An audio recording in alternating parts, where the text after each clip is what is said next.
babban abin da Annabi sallallahu alaihi wasallama ya rike da yasa ya ci nasara shine haƙuri.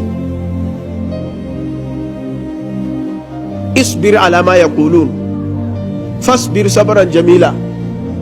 To sai Allah ya ce da shi wannan haƙurin ba kai kaɗai kai ba, dan baya ma fasbir kama sabara ulul azmi minar rusul.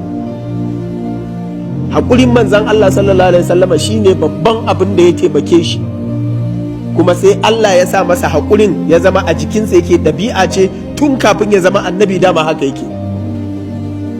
To duk wanda Allah ya taimake shi yana da iya kamewa da iya haƙuri da dannewa idan an masa ba daidai ba, to za ka samu ya fi cin nasara a dukkan al'amura. A addini yana gaba da waɗanda suke da yawan fushi, sannan a cikin rayuwa kuma yana sama da waɗanda suke da saurin fushi. Idan mutum yana da saurin fushi ba zai iya jagoranci a cikin addini ba. Allah maɗaukakin sarki ya ce duk waɗanda suka zama jagorori a addini haƙuri ya sa. Ja'alnahum a'immatan yahduna bi amrina lamma sabaru. Suna da haƙuri sai muka sa suka zama jagorori a addini. Wanda bai da haƙuri ko ya yi jagoranci a addini ba zai ci nasara ba, kuma kullum za a yi ta kuka da shi. Babban makamin annabawa shine haƙuri da rashin fushi. Babban makamin malamai magadan annabawa shine haƙuri da rashin fushi. Haƙuri tsakanin kai da Ubangiji akan hukunce-hukuncensa, haƙuri tsakanin kai da mutane waɗanda kake jagorancinsu saboda Allah.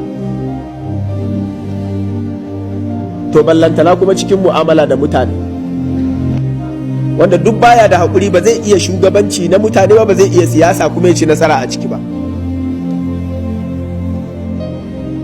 Wanda bai da haƙuri kuma yana da saurin fushi ba zai iya zama da kowa ba, ba zai iya zama da mace ba, ba zai iya zama da 'ya'yansa lafiya ba, ba zai iya zama da iyayensa lafiya ba. Da duk waɗannan da suke kewaye da kai babu wanda aka maka alkawarin zai rika gaya maka abin da kake so ko zai rika aikata abin da kake so. Ko a kuskure ko a ganganci sai an gaya maka abin da baka so, kuma sai an aikata maka abin da baka so. To sai Annabi sallallahu alaihi wasallam ya daure ka yace la taghdab, kar ka rika fushi. Inda za mu ɗauki wannan hadisi mu naɗa shi a kanmu kamar rawani ko ina muna tafiya da shi, wani abu yana faruwa in tuna da wannan hadisi, wallahi za mu samu sauƙin al'amura da yawa a cikin rayuwarmu. Mabuɗi ne fa na cin nasarar rayuwa a kowane ɓangare. Duk kafiran duniyan nan da kaga sun ƙi su bi Allah, sun yi fushi ne, rashin haƙuri ne.